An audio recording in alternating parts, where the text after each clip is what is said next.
Yeah, if we hadn't gone in the basement, we probably would have all been killed. April 3rd, 1956. It's a day many across West Michigan will never forget. Saturday marks 65 years since lives were lost, many were injured, and towns were destroyed. Thanks for joining us. Once again, I'm Deanna Falzone. And I'm Brody Carter in from Mike Avery. 3 major tornadoes hitting West Michigan that day. We have team coverage to break down what happened and hear stories of those who lived through it. Meteorologist Candace Monticelli is live in Standale, where the strongest tornado went through. But first, we want to start with the chief, Kevin Craig.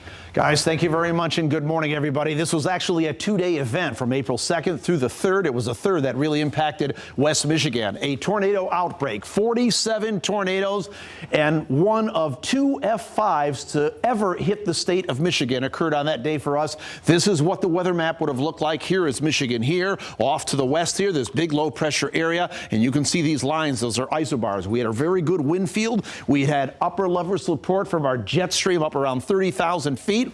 Warm front is lifted on through the area, and we're in the warm sector. So we got this warm, moist, humid, unstable air mass feeding all this. Conditions look great weather-wise for it, and certainly setting the tones. Here's ultimately what happened. We had 3 major tornadoes come across West Michigan on that day. And the first one, we'll start with the F3, which started in Bangor, went all the way into eastern Kent County, ended up in Lowell. We'll talk about that one momentarily. Then the F4 tornado that was in northwestern Allegan County, that started in Saugatuck. It went to Holland. We believe it lifted. That supercell then came down and it came down as an F5 in the Hudsonville area through Standale and right on into Lakeview, which of course is in Montcalm County as well. Also did a lot of damage up in the Comstock Park area and the Walker location as well. Now let's break these down. We'll start with the monster first. Again, one of only 2 F5s that ever hit this state, even to this day.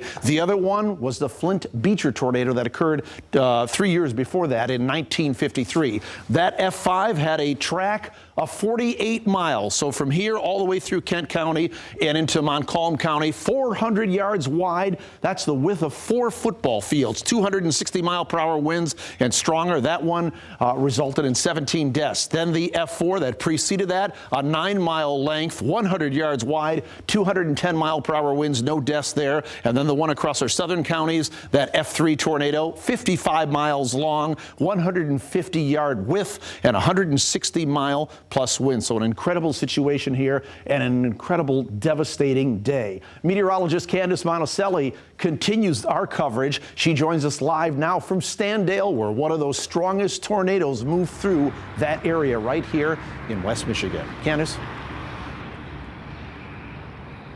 Yeah, definitely a devastating day. I want to take you back there. Imagine it's 1956. You're driving your Chevy Corvette, cell phones and the internet do not exist. Now on April 3rd, it was a warm, humid, summer-like spring day.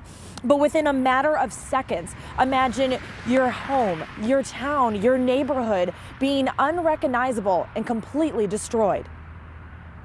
April 3rd, 1956 started off like any other day, but ended up being a deadly day, marking the worst natural disaster in West Michigan history. There were 17 fatalities, over 300 injuries, and probably in adjusted dollar damage, probably close to $20 to $30 million of damage. Kathy Verhaeg was only 11, living with her family in Walker at the time. And now, in her 70s, she still remembers it well. We just played all day and we're outside enjoying the weather. And Mom got supper. Dad came home from work, and by that time it was dark and raining. Dark and raining as tornadoes started to wreak havoc on communities.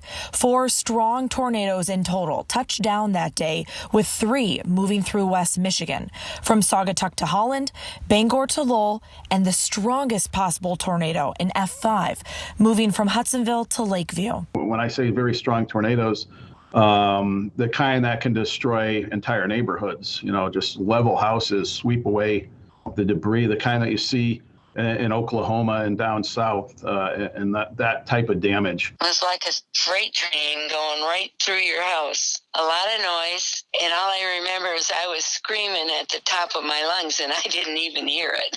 That's how loud it was. Hundreds of Michiganders were injured and 17 killed.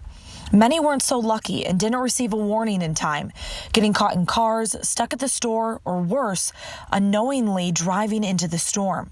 65 years ago, severe weather warnings reached people differently than what we're used to today. People didn't have any personal means of getting the warning if they were away from a TV or radio. And a lot of people found themselves in this situation. They heard it coming first, and then they looked out their door, and it was very close already, too late to really do anything except run for the basement. When the tornadoes finally passed, towns and neighborhoods were left unrecognizable and completely destroyed. And when you actually look at the damage that took place afterwards, there really was not a whole lot left. These before and after photos show the pure destruction these storms caused and the strength West Michiganders have to rebuild.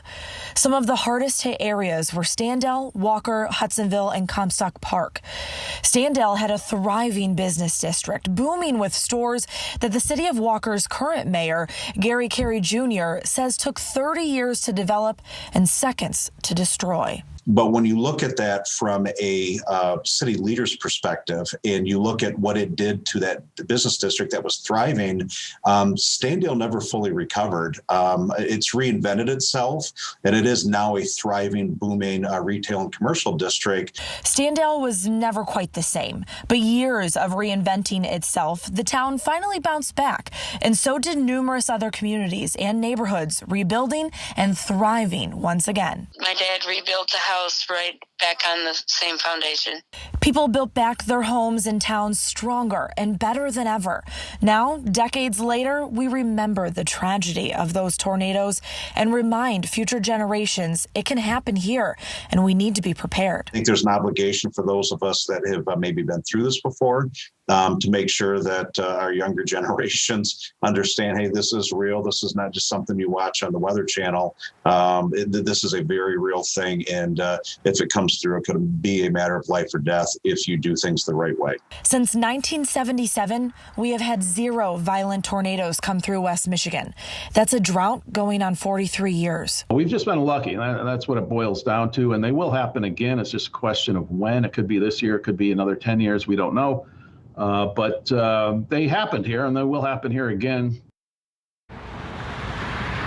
Now, of course, April 3rd tornadoes can be a sensitive topic for many, especially those that lived through it and even still deal with some PTSD decades later. But this entire story, this entire topic is not meant to scare you. It's meant for us to think about this and prepare for what can be ahead for more severe storms that can and will happen in West Michigan one day.